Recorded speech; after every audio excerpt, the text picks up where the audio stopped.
There's many layers here. Let's talk about the female Queen of Heavens and who she was and how that was systematically removed from the Bible. And there are many places where she was mentioned, and maybe it was a group of beings, just like the male version was a group of beings, but there's this female and they removed her. Could you talk about that?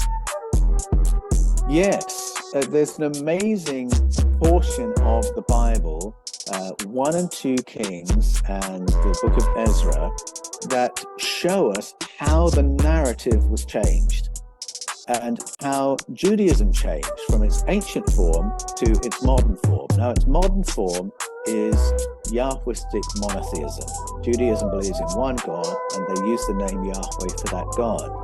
But you read those books and you realize that's not the original use of the name Yahweh, and it's not the original worldview of Judaism.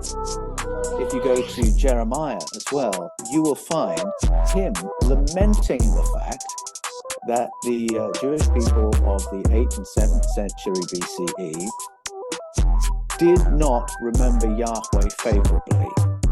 He says they disparaged him. They'd rejected his laws and spoke very negatively of what it was like to be governed by him.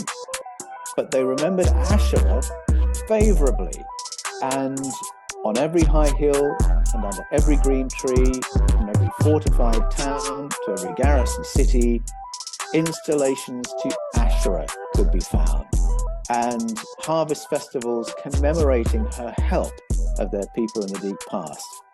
She was honored as the one who taught them agriculture, who taught them health, sanitation, fertility, all the guides to living happily in balance with the planet and living healthily.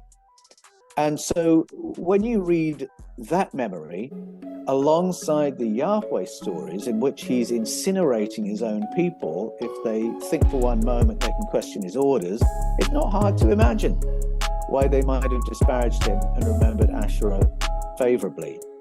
So here you have a story of a conquest, colonization, violence, brutality, represented by the Yahweh story, and a memory of positive intervention by Asherah and others. Dagon is another one named. But in that period described by those books, what happens is this: a king comes along who is a Yahwist, and he decides all his people should be Yahwists.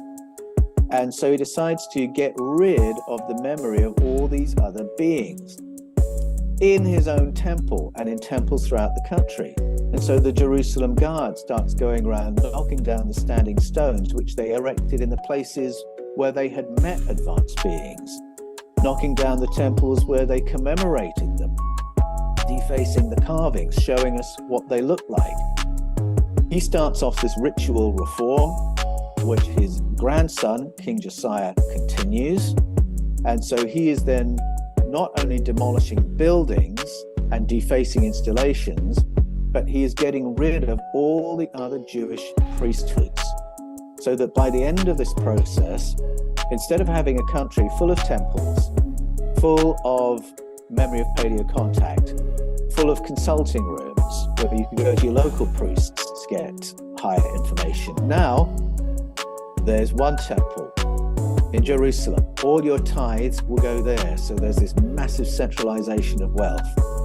If you want to know what's what, it's the Jerusalem high priestly family that will tell you. Now there's only one narrative, one king, one high priest, one temple, centralization of power, wealth, narrative control, and the Bible tells us the whole process. And by the time you get to Ezra, not only have they reformed the ritual, they've reformed the scriptures as well.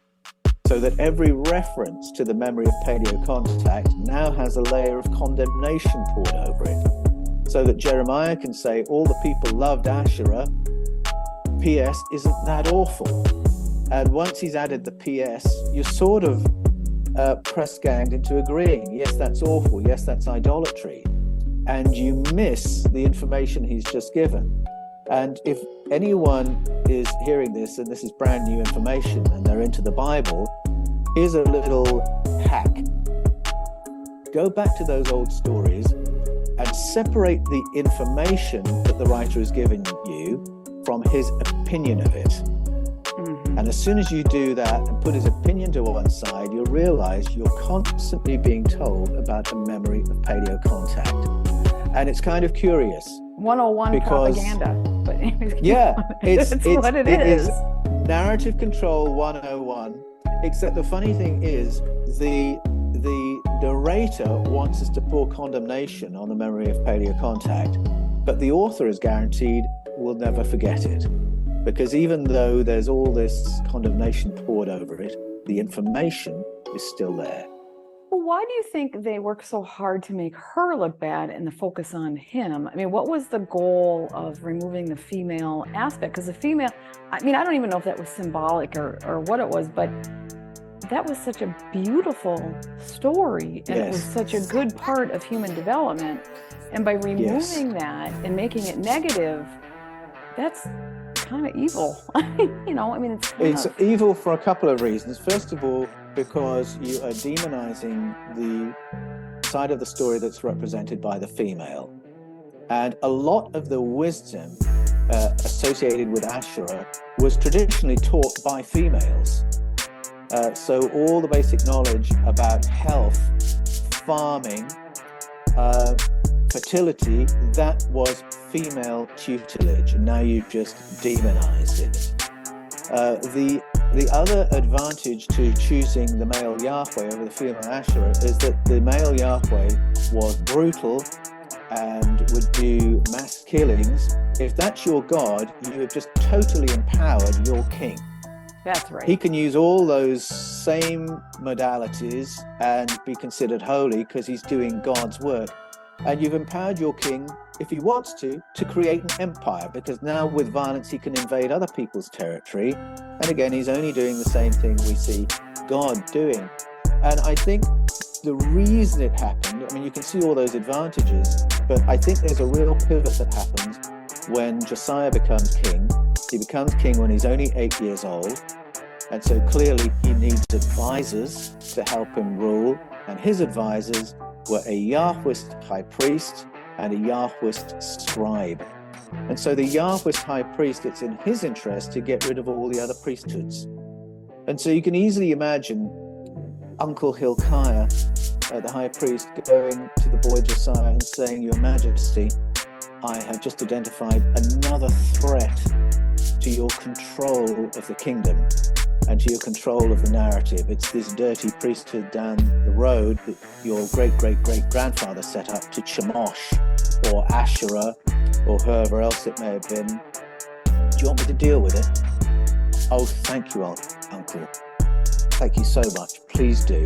I mean, every yes to a question like that meant either the disbanding of a priesthood or the slaughtering of a priesthood, and the demolition of a temple and the extinguishing of a narrative tradition. The advantage is now the high priest is running the show, and when the Jewish monarchy expired, all you had left was the high priestly tradition, who's now running what is essentially a religion. Judaism has changed from being a collection of tribes of people with a shared cultural memory to being a narrative. And if you're in that narrative, then you're the true Jew. And so it was really about control, empowering the high priesthood, empowering the monarchy. And that might sound really extreme, but if you sit down with anyone who's got a theology degree and ask about the formation of the Bible, they will have to tell you that there are sources there that are there purely to ratify the monarchy ratify the high priesthood. That's essentially what you're being told. Well, a lot of people think that the Bible at that point was really a way to consolidate power for the Roman empires because they were losing control. And this was a way to regain that control, and then it turned into a worldwide, the Vatican and a worldwide power. Because the Vatican controlled all the monarchies for a long time. They still Yes, they did. But you know, it's funny. The New Testament was more problematic for the Roman Empire because there's plenty in the teaching of Jesus that is fundamentally inconvenient for any kind of feudalizing order. That's right. Yep. What Jesus had to say about the money system, if you read it slowly enough, and the tax system, if you read it slowly enough, and any kind of feudalism, that's the last thing the Roman Empire would want in a sacred text. And so they really had to distort the Christian tradition to turn it from what it was originally into being the Roman Imperial Department of Religion. And so that included a control of not only the canonization of the Bible, the canonization of doctrine, but then the policing of it. And so there's a pretty critical moment that you reach in 381 when Theodosius is emperor, when he weighs into a theological debate, makes a ruling on it, and then illegalizes every other opinion. That illegalization meant that all the Gospels that didn't make it into the Bible, if you wanted them to survive, you were going to have to bury them in the desert. Otherwise, they were all going to be burned.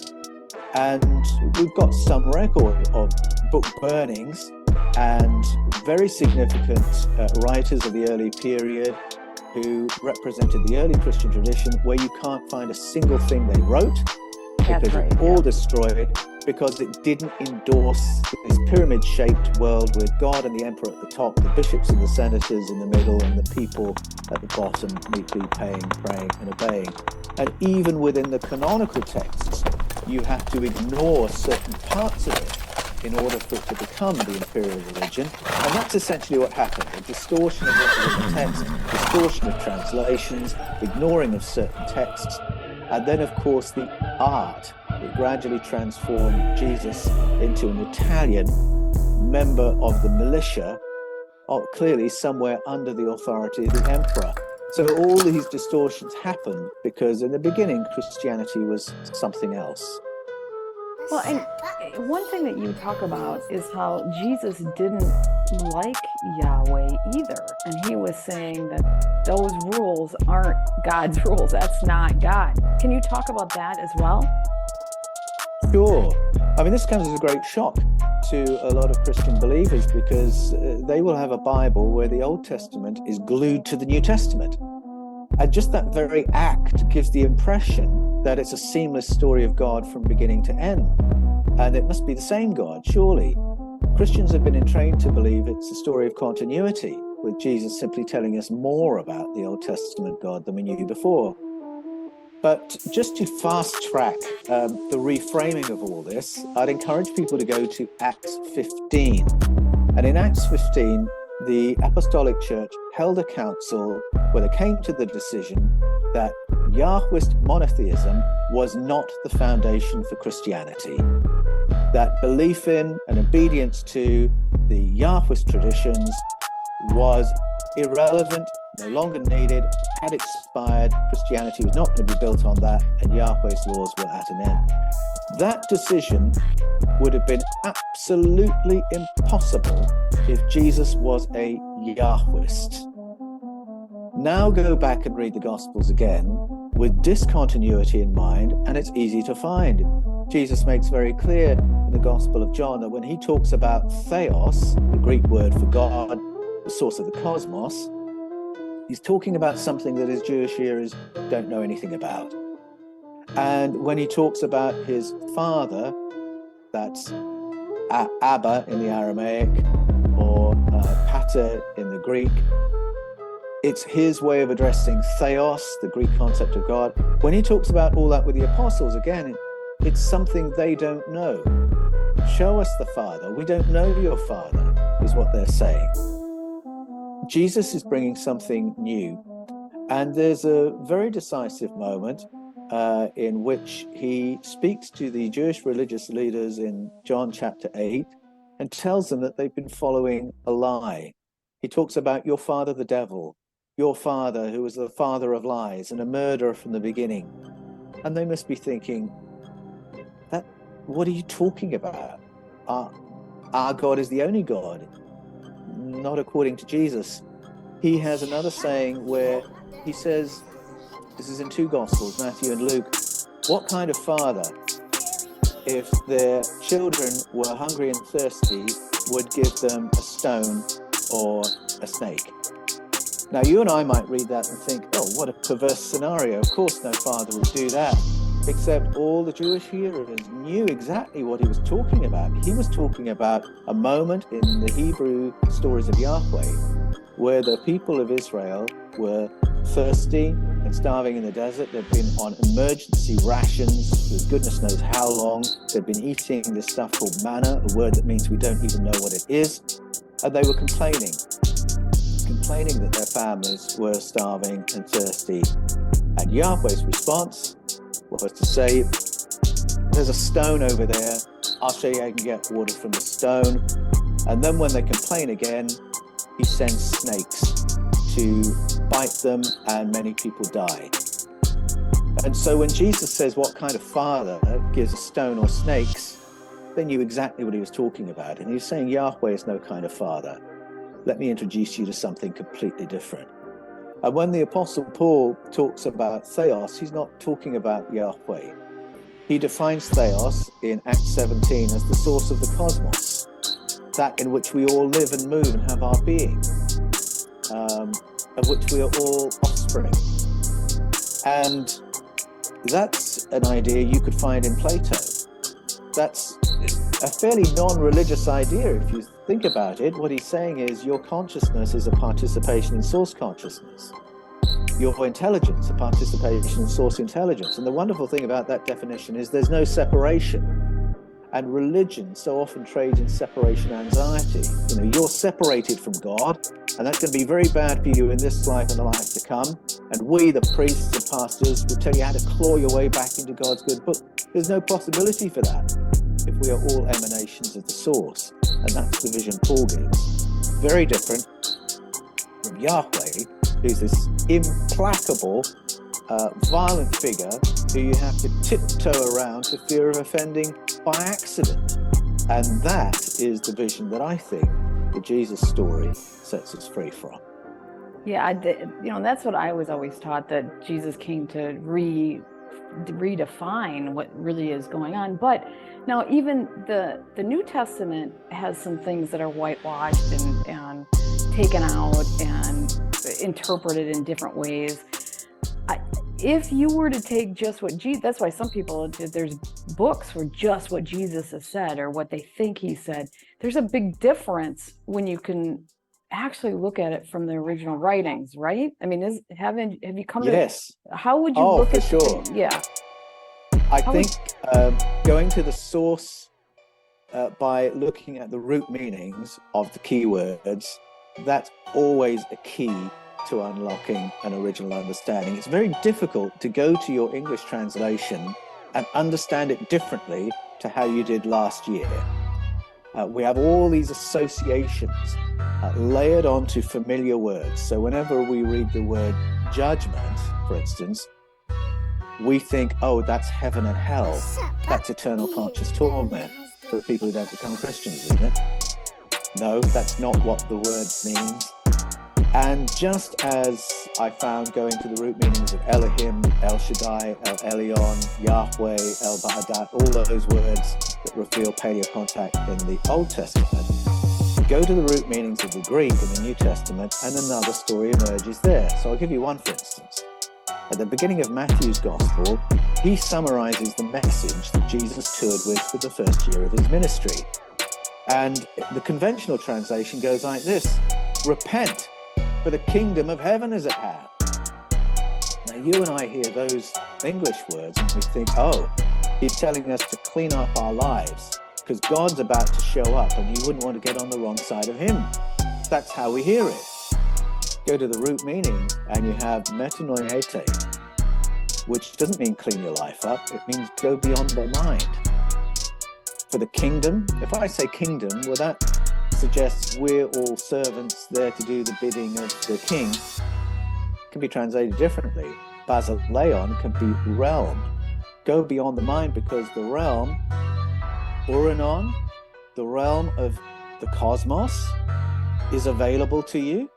This is a totally different message. Go beyond the mind. because the whole cosmic realm is available to you. This is an invitation to explore.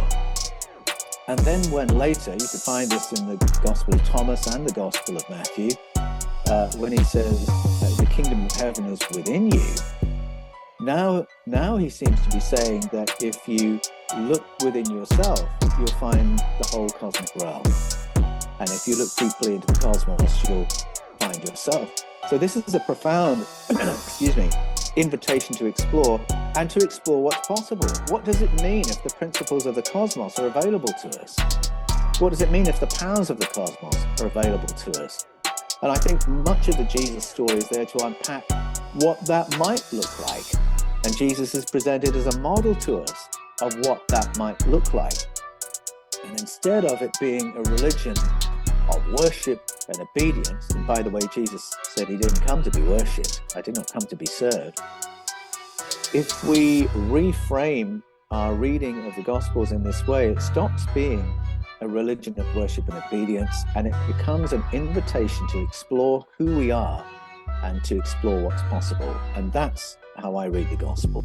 And would you say the story of our human life right now is reclaiming and re-understanding of what we are capable of being and doing, and how that has been oppressed through all these mistranslations and whoever is trying to control that? Yes, absolutely. So when you look at the global suppression of these stories, and we gave the example of the narrative shift within Judaism, something like that happens all around the world whenever a theistic culture conquers another culture. So you can find it when the Spanish and Portuguese went into Central and South America. You can find it wherever the British have taken the empire.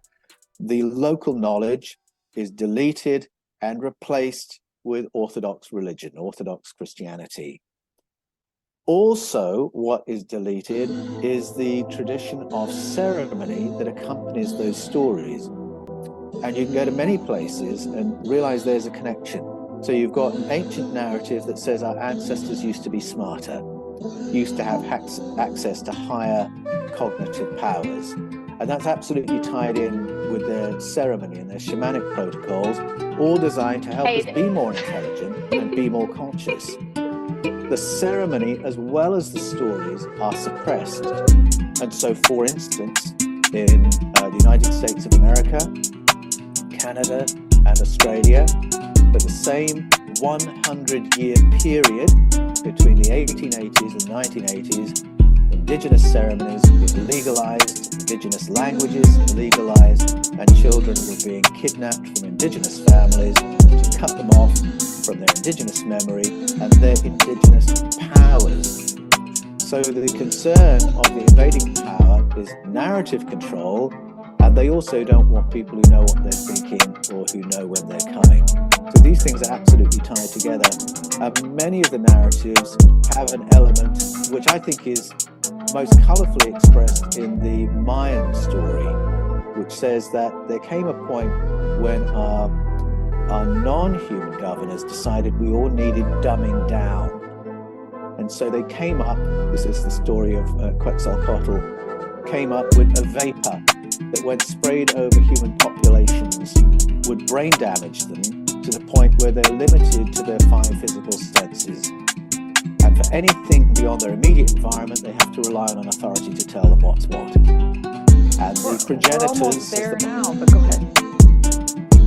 I know, it sounds rather familiar, doesn't it? Oh my God, it sounds like most people now. Story yes. said we can work with that. We can work with that. But if people have far sight and future sight and empathy and telepathic connection, that's a population that's very hard to manage. And so Quetzalcoatl came up with the vapor, and I would suggest other governments have come up with other means or similar means. And it's echoed, I find this extraordinary, in the Nigerian story. The Nigerian story of Abasi Adatai told by the Efik people. And again, the non-human power said these humans are too intelligent, they're hard to manage, let's release devices into the environment that will damage their health and their mental acuity, keep them in a perpetual state of stress, because we can work with that. But the positive take home of the epic story and the Mayan story is that absent of toxins in the air or toxins in the environment, you and I are far more intelligent and conscious. And if we can rid ourselves of those kind of toxins, suddenly we'll find our far sight switching back on, our future sight switching back on, telepathic connection switching back on. And when we're that intelligent and that empathic, we are placed to build a better future. We're placed to build a better society. And I love the Hawaiian telling of the story that says in the past, when we had better empathy, we lived together in greater harmony. And so I'm interested in human potential, not just from the perspective of wouldn't it be fun to wander around with superpowers, but wouldn't it be better to live in a more harmonious, sustainable way? All those things go together in ancestral narrative and ceremony. Well, that would start to eliminate wars, right? I mean, we're not going to fight a war where you're just going to slaughter and take out whole groups of people because you're mad at them. I mean, it just doesn't. Go ahead. Yes, I think, to be honest, we're not far off from being that kind of people already. And one of my, to make it current, I think that if you speak at the grassroots to people living in the Middle East, the person in the street does not have an argument with the person in the street across the border. That's right. It's the powers who have an argument with one another. That's right. And I think one of the most dramatic examples of this I know is the story of the Christmas truce in the First World War, where working class boys from Germany were slaughtering working class boys from Britain and vice versa. Yeah. But when it came to Christmas Day, they didn't want to do it. They didn't want to kill each other, and they approached each other in no man's land and said, we can't do this on Christmas Day. So what did they do? They started playing soccer, because those boys had no argument with each other. The argument was among the powers as to whose land was whose humans were whose. It was a battle among the elites. And almost every war is like that. What It's happened? not because of a lack of empathy from one people group to another. It's because of the tussle for power. But what happened to that after Christmas? Did they have to go, after playing soccer and getting to know each other Orders were given from the top down to make sure that never happened again. Because they recognized this was really dangerous, because now these boys had mixed with each other and formed friendships.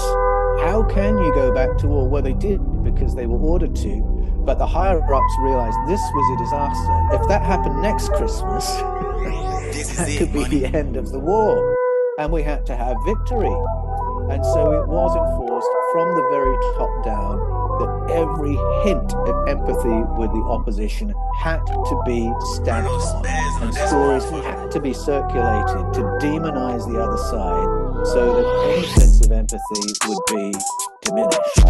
And you can talk to people from the Second World War on the German side of the equation who would tell you about the education they received that told them that it was a personal sacrifice they had to make for the war effort to extinguish any sense of empathy, because only then would they be able to do the things that the higher-ups were asking them to do.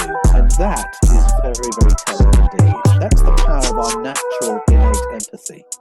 Well, and they have to really, the propaganda has to be laid on thick of how bad the other side is, so that they can get the emotions going and everything going so that they will fight in the first place. Because without that propaganda and just they reduce the human being to something less so that they can actually get them to fight.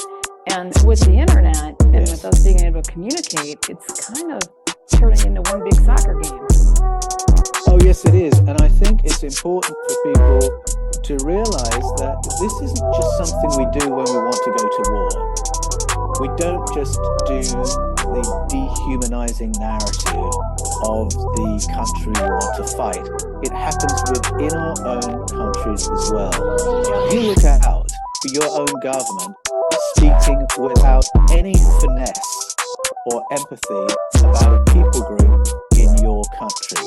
And it might be that they're there as refugees or asylum seekers, or they're there as protesters, whatever it might be. As soon as you hear that dehumanizing language, know that that is the preliminary to treating people brutally, and that the real goal of treating a group brutally is as a reminder to you of the power of the state, that violence is the privilege of the state. If it's done by the grassroots, it's a crime. And I think that's always a shadow side to these actions. It's not really that your government is frightened of the few hundred asylum seekers you've got in some ship off the coast.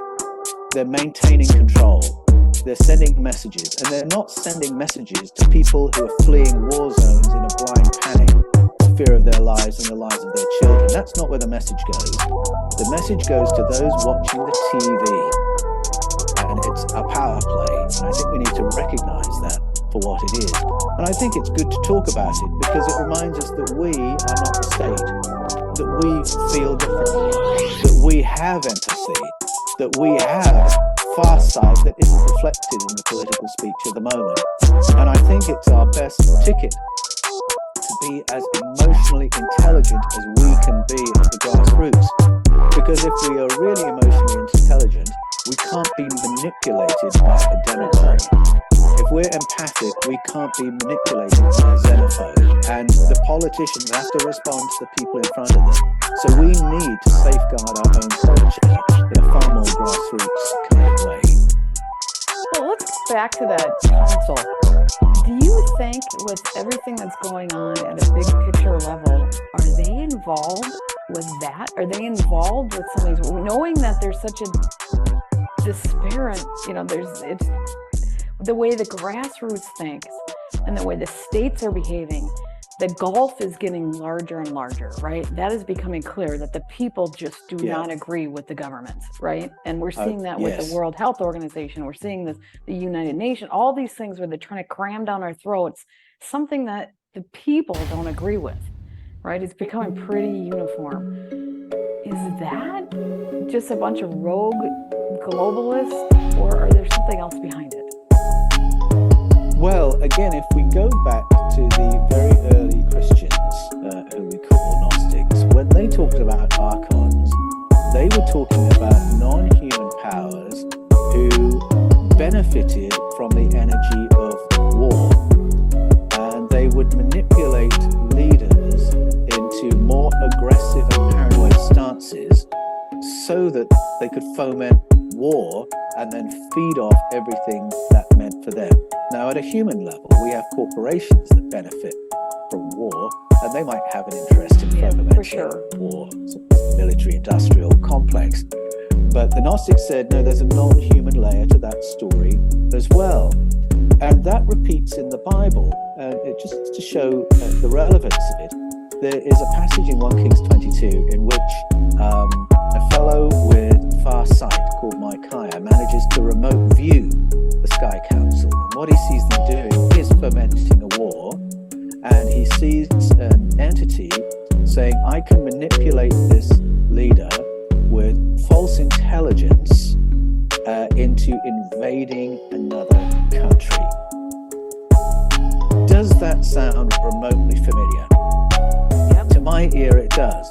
And it suggests to me that our ancestors told that story so that we could be alert to repeats and understand that sometimes even a whole nation can be tricked into going into war against another nation on the basis of false information, false intelligence, but also on the basis of having been pushed into a more paranoid and aggressive frame of mind. So I think our ancestors are warning us that there are non-human powers who love to see these kinds of conflicts, and that they are among the powers gathered around planet Earth. And again, it's about being more emotionally intelligent, so we're less vulnerable to that kind of interference and more amenable to assistance and guidance from those who are here to help us. Yeah, because it's just not in our nature. I mean, we know who wants to go out there and slaughter each other. It's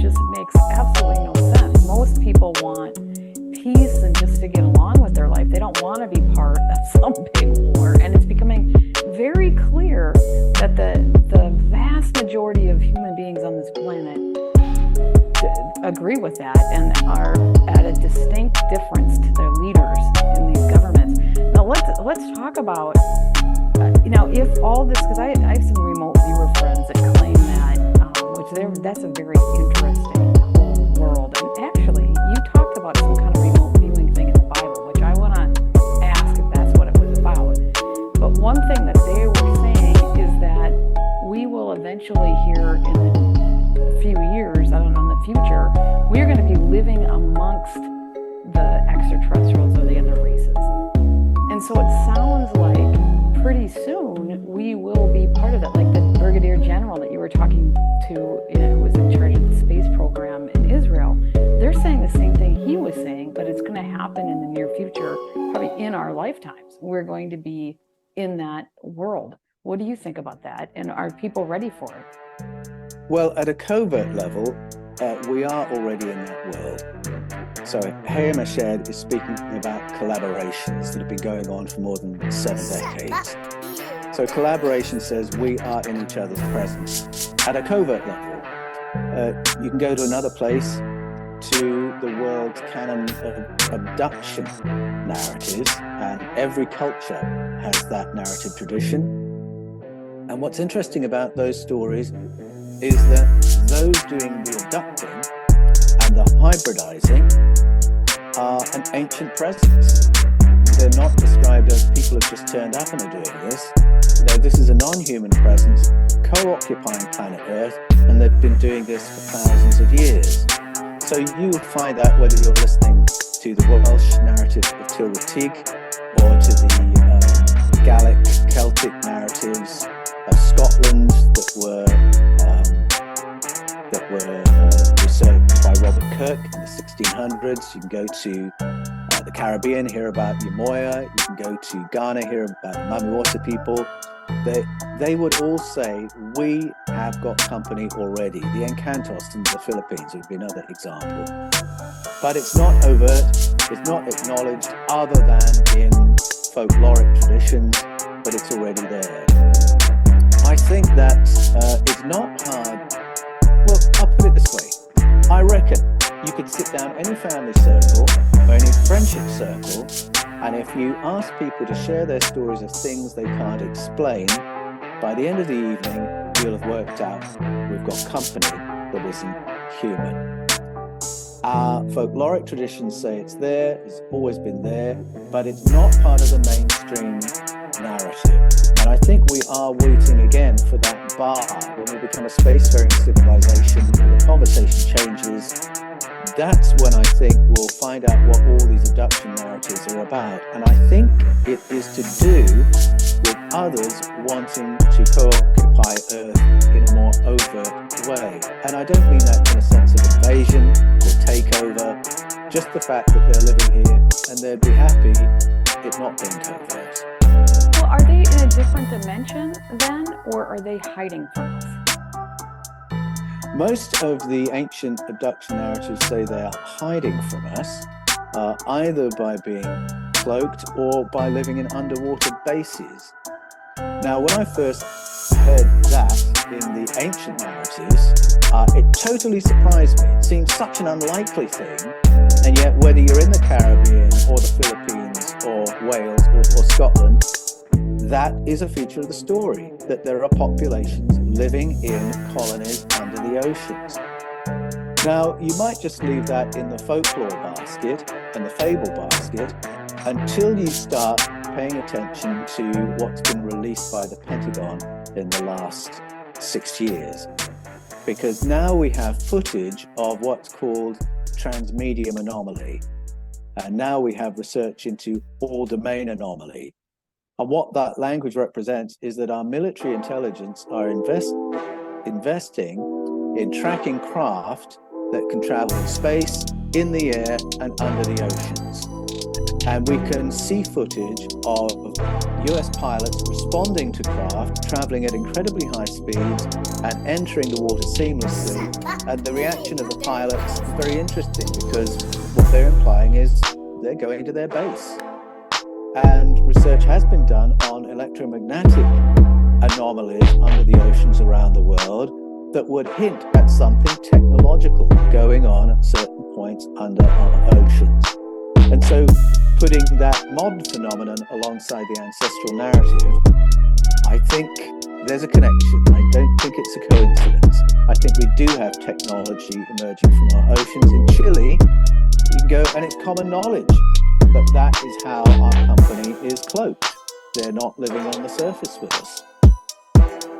So that would be a horrible existence to a certain degree, that they aren't able to, unless there's a whole world there that we don't even know. I mean, is there like a whole inside the earth, the hollow earth or something, where it's just a whole beautiful, abundant world that we can't see?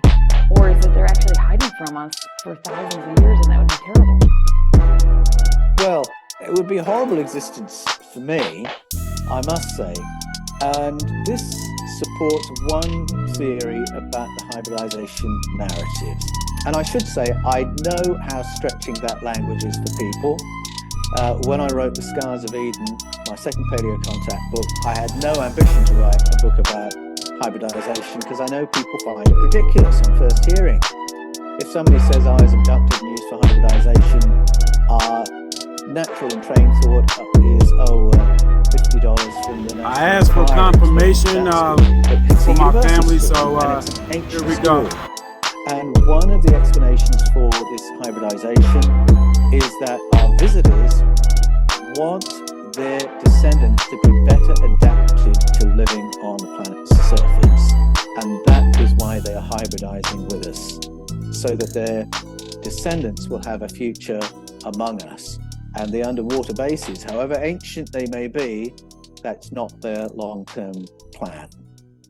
Well, I would think they wouldn't want to be part of that. With all your research and everything that you've done, as we finish this out, what are some of the most amazing things that you came up with that just changed your paradigm that we haven't talked about yet? I think for me, it is to do with human potential. It was, first of all, the realization that this paleocontact narrative was there, that it was there in the Bible, that the narrative had been changed, and that the Bible itself tells us how the narrative had been changed. But as soon as I placed that alongside a whole world of indigenous narratives, I realized that a different story of human origins comes with different implications about human potential. And almost all the stories of paleocontact as the explanation for human origins have this element of our ancestors with higher cognitive powers.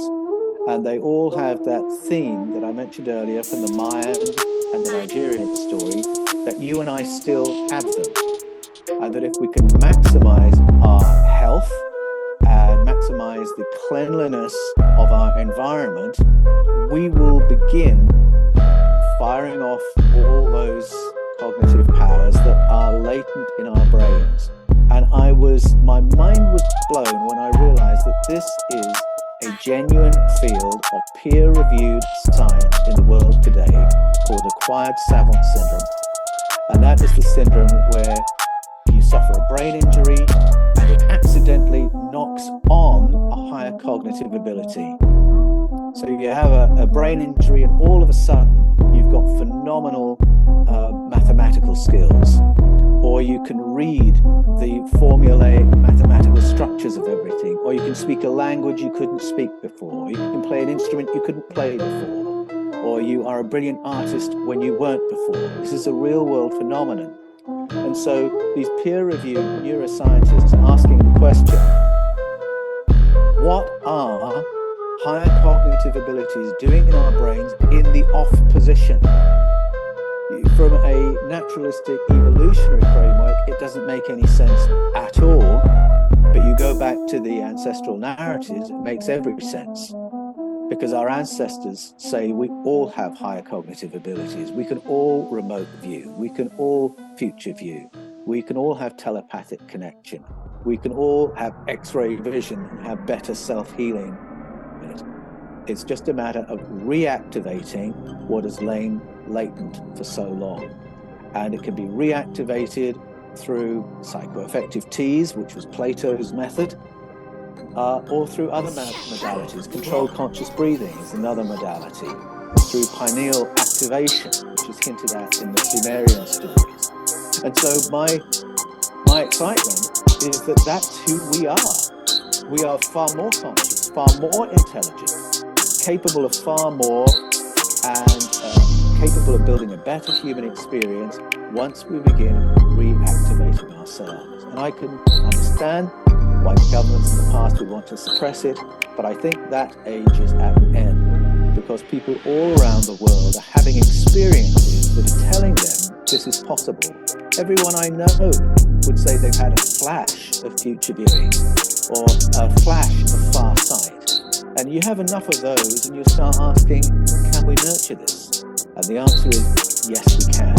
And I'm very excited about our doing exactly that. Well, one last thing then. You wrote about it a little bit in your book about, you didn't call it remote viewing, but you talked about something that sounded like remote viewing. Were they talking about that in ancient scripture?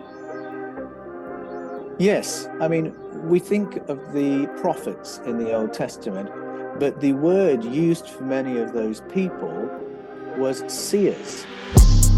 You go to the Hebrew word, it means seers. They saw things that other people couldn't see. That's seeing things in the future, seeing things that are far away. And in the Mayan story, it has a wonderful way of expressing this. It says that before the spraying of that vapor, our sight was not limited. And you think about how our sight is limited. It's limited by distance. So we can't see beyond the horizon, we can't see into deep space. It's limited by surfaces. We can't see behind things, we can't see into things. Limited by time, we can only see the present, can't see the past, can't see the future. Limited by frequency. I can only see this range of frequencies of radio waves. If our sight is not limited, all of a sudden, you have remote viewing, you have future viewing, you have X-ray vision. You can then see entities that you couldn't see before. You can see what your cat can see. You can see what your dog can see. And I love that Mayan way of expressing it, because I think it's a very cinematic way of understanding what a heightening of cognitive powers might look like. And as I say, it's not about superpowers. It's about how intelligently can we live? How well can we live in harmony? How best can we live in balance with our environment? And I think that's the journey that many of us are on, but that we, at an even grander level, need to be on. Okay, so where can people find you, get your books? They have to follow you. This has been such an amazing conversation. Well, if you go to Amazon and Kindle, you'll find Escaping from Eden, The Scars of Eden, Echoes of Eden, and The Eden Conspiracy. You can watch me on fifthkind.tv. Go to YouTube, you'll find me on the Paul Wallace channel, Fifth Kind. And you can get into conversation with me via my website, which is paulanthonywallace.com. Thank you so much for joining me today. This has been such a pleasure for me to talk to you. I really appreciate it. Thanks, Sarah. It's been an absolute pleasure. Using the sun being and the Luciferic being as somewhat interchangeable, or is it separate? It's separate. We have to understand that when they understood the nature of this being in the Zoroastrian tradition, they referred to him as Ahura Mazda, the spiritual being seen in the aura of the sun. The person who had clairvoyance could actually perceive the sun being. And that was Ahura Mazda. So this is like a later understanding of the same principle. They refer to them as the Solar Logos. So the Solar Logos then becomes the Christ being in Christian understanding, but really the same as Ahura Mazda, and really connected to the sun beings understood in multiple traditions. But now with the development of the alchemical process that Jesus could do in bringing the Christ being into the physical seas of the body to transform consciousness, energy, everything else, the focus became there with the way that we understand Christ in the Rosicrucian tradition or in the Western tradition today. But as a complete system, then you have unbalanced spirituality, Lucifer, unbalanced materiality with Ahriman, and the Christ being holds the balance between the two as a spiritual being who incarnated into the physical plane. Mm-hmm. which most of them don't do to that level. So then the sun, as I'm trying to understand this, because I'm seeing Christ in the center of the vesicles of Pisces. Yes. I'm seeing, Ahriman and on one side, and what's the name of the light being in Zoroastrianism? Ahura Mazda. But in the Rosicrucian, it's Satan and Lucifer, and then there's the Christ in between. They actually use the term Ahriman rather than Satan because it's so misunderstood today. The term Satan. But yes, same thing. And then there's the light being of the sun, which seems like it seems very much like the source light behind it all, almost like the Tao that's behind all of creation. It's what my teacher Mark Gaffney would call Shekinah, like the force of Eros that moves underneath everything else. And so he allows that to kind of pour through as he's holding the opposite. So it's kind of bringing all of these systems together in a way where that the Jesus as the point of the Trinity, or Christ, I should say, is the point of the Trinity. Jesus is the one who access to Christ. Yes, is the balanced point in the center, the middle path that then allows, because of the balance of those two things, the light of the sun, the light of the source, Eros, Shekinah, the Tao, whatever, to move through and actually explode him into full potentiality. Because it was understood in all the ancient traditions that everything on the physical plane, including all the planetary forms, had a spiritual being behind it. And so the source of all life in our solar system, all light, all heat, all life is the sun. So in the early Christian centuries, they were trying to figure out what is the nature of the Christ being. We have all of these older types of understandings of spiritual beings. What spiritual being is the Christ being? And so this was described in the early Christian centuries before the Catholic Church's dogma came in the 3rd century AD in Alexandria, Egypt, with a now known as a church father named Origen.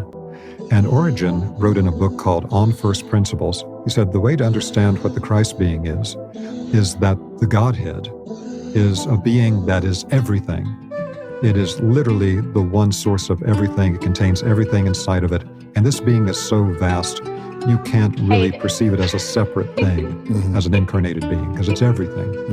But what the Christ being is moving from the divine plane level to what they refer to as the macrocosmic level. It is the macrocosmic emanation of the Godhead, with all the qualities of the Godhead, but reduced in scale to where human beings can perceive and interact with this being. Atman is Brahman. They're the same, but they're different. It's the local point of the collective field of God. It's very much the same thing in esoteric Christianity, that from the Godhead at the divine plane level, the macrocosmic emanation becomes the Christos, which then becomes the being that manifests physically as the sun in the solar system, because it's a macrocosmic being, not a microcosmic being. And then human beings are the microcosmic emanation of the Godhead. We have all the qualities of the Godhead, but at a smaller scale, at the microcosmic level. And that's why they developed the saying in esoteric Christianity of not I, but Christ in me, because we're moving from our microcosmic level of an emanation of the Godhead to start bringing in more macrocosmic aspects. Yeah, being able to have the multidimensionality of the understanding, which creates paradox, ultimately, because that's also something you have to grapple with as you walk the path, is the paradox of physical three-dimensional reality. I gotta go to work, I gotta eat, I gotta do this stuff, and then the multidimensionality, the aspect of the angelic realms that don't require such things and don't have to deal with it.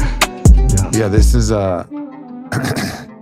one of the things that's coming to mind is it seems as if actually with this understanding that we've explained today of the Luciferic beings, I think a lot of people associate Christ with actually what the Luciferic impulse is, which is like nothing matters but the light. And that's not what this model is saying about the Christ, because it's also held in balance by Ahriman. Yes. Like ultimately, right? Like it's the combination of both. So it's not like form is ridiculous, just go to the next life already, be good so you get there. But actually, so there's been this interesting move where actually the way that Christ has been taught is taught as Lucifer, in a way. This becomes a challenge in modern spirituality because without a clear understanding of the two polarities of the Luciferic and Ahrimanic, what happens is then people associate any being connected to light as being a Christic or a good, quote-unquote, being. In our cases, good would be balanced.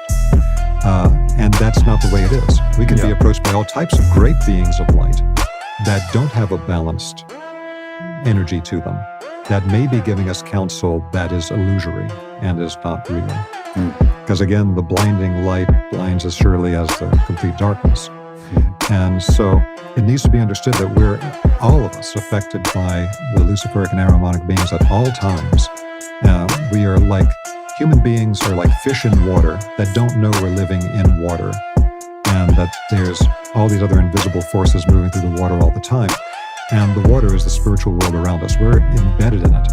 And these beings are constantly moving through our energy field and leaving traces of emotional impulses, thought forms, things of that kind, that we have to be clear enough to perceive that, separated from what we ourselves are generating in our thought field, and decide, do I want to go with that or with this? And as a person really opens up spiritual perception, this is where the rubber hits the road in real spiritual development. And you start perceiving non-physical beings and understanding non-physical influences coming in without going off into some state of psychosis. It's got to be held in balance. That at that point, you can then differentiate where's this information and these impulses coming from, the different types of beings. So it was understood classically, and then it got lost, that we go through certain stages. The first stage is always mindfulness. It's simply to observe the content of our thoughts that we have, our emotions we have, our will impulses. Mindfulness is always the first stage, so that we become self-aware. And being self-aware, we already start to clean up a lot of our garbage, because once we see it, it's kind of horrific. I can't believe I generated a thought form that negative about that person. That's completely destructive. These are my agreements in fear.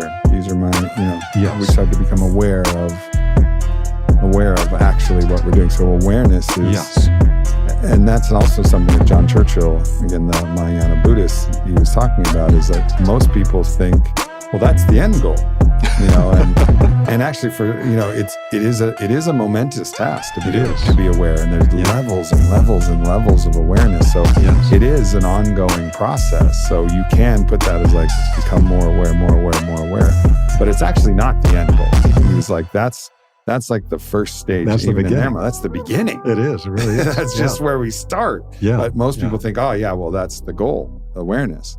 But it's just actually the first stop of the train. And so, seen from a particular perspective, you develop the mindfulness so that you're aware of your internal content. Then you start to clean it up a bit so that you're resonating at a higher level and more productive. But then you become aware of what's inside of your present personality. That then, as you do the vision of the eagle, and you begin to see this is a bead on a chain of multiple lifetimes, you then become more aware of your permanent personality. And then this helps you to understand what thoughts, feelings, etc. you're self-generating versus those coming in from the outside. And then at that point, you start to perceive, you can, in a healthy way, perceive non-physical beings and influences and start to have some discernment about what's the nature of the influences coming in. Because the average person who doesn't do any mindfulness, they are not aware of these influences coming in from the outside at all. They just think it's part of their own internal dialogue, if they're even conscious of it, and it doesn't go just straight to the subconscious.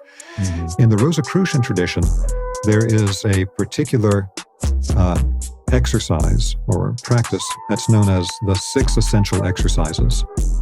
And it's basically taking mindfulness to its full extent. They say that if a person does this series of practices, then they will be safeguarded against detrimental effects of all kinds of things in the world. It's really the foundation of everything.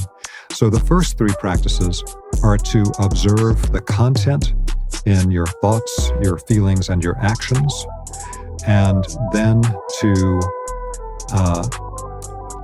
illuminate what it is so that you can direct your thoughts, feelings, and actions in the best way possible. So first you observe what's there without trying to change it. Just see what you're actually generating, and then you're consciously choosing the higher level thought forms, the higher level emotions, the higher level actions in the world in a fully conscious way. So it's mindfulness taken to a full extent. Then the next practice is one of positivity. No matter how bad things look in your life or the world around you, to look for the positive hidden in it. Mm-hmm. So the Rosicrucians give one example of this. There's a Persian legend of the Christ, where the Christ is walking with a group of disciples past a dead dog, and the dog is rotted and smells, and there's maggots crawling in it. And all of the disciples turn away in disgust.